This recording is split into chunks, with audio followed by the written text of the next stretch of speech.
Bueno, ja s'acaba el 2020, per si no us havien comentat. Escolta'm, hem après coses el 2020, Una cosa seria, per exemple, l'aprenentatge significatiu, que vol dir aprendre en primera persona i viure-les tu mateix les coses, que així és quan les aprens més i les vius i les aprens i et tornes més savi. Oh, vaig tenir una depressió de cavall i gairebé em tiro pel balcó. Sí, però i el has après? Sempre hi ha aquest comodí per fer, doncs mira, una altra vegada, que aprengui una altra, que ja viureu amb la meva incultura sense cap mena de problema, perquè això de la Covid-19, aquesta és l'altra, Curs 19-20. Colecció primavera-invierno. Covid-19 i no se sap què més.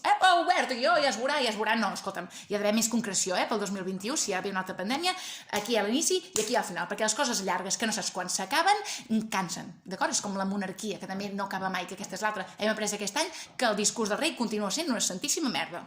I us ho dic jo, que no l'he vist. Però això de me llena d'orgullo i satisfacció de tota la vida... És veritat, ara ja no ho diu, és veritat, ara hi ha un altre, Un altre rei, que és el fill, curiosament. Saps que no he notat el canvi? No sé, una altra cosa no tindran, però discrets ho són, fan coses que no te n'adones, tu. Que us haig de dir que en Juan Can cau millor perquè em va signar el títol de la carrera. Saps? Que diuen que no hi ha feina, però Déu-n'hi-do, signar tot allò. Que li deien, este és independentista, i mira, signar amb esquerra perquè quedés més lleig, seguríssim. I l'altra cosa que també m'agrada és prohibir allò que ja estava prohibit. Ostres, es tracta del botellón, no? Que no es podia fer i ara tampoc.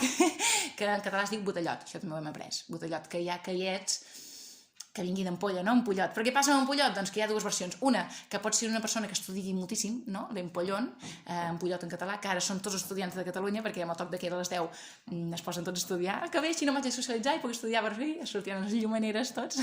I l'altra és un sobrenom per una persona que està, doncs, ben dotada. Mira que content que ve, ampollot! Oh, com ho saps, si porta mascareta! Bé content. I dit això, sí, que no trobo a faltar els petons, vale? Que les abraçades sí, però els petons, això de que per ser dona hagi de tocar cares de persones desconegudes, doncs no em fa el pes. O sigui que jo, em donar la mà, cop de colze, o fins i tot un cop de puny a vegades, doncs ja estic contenta. Dit això, molt bon any.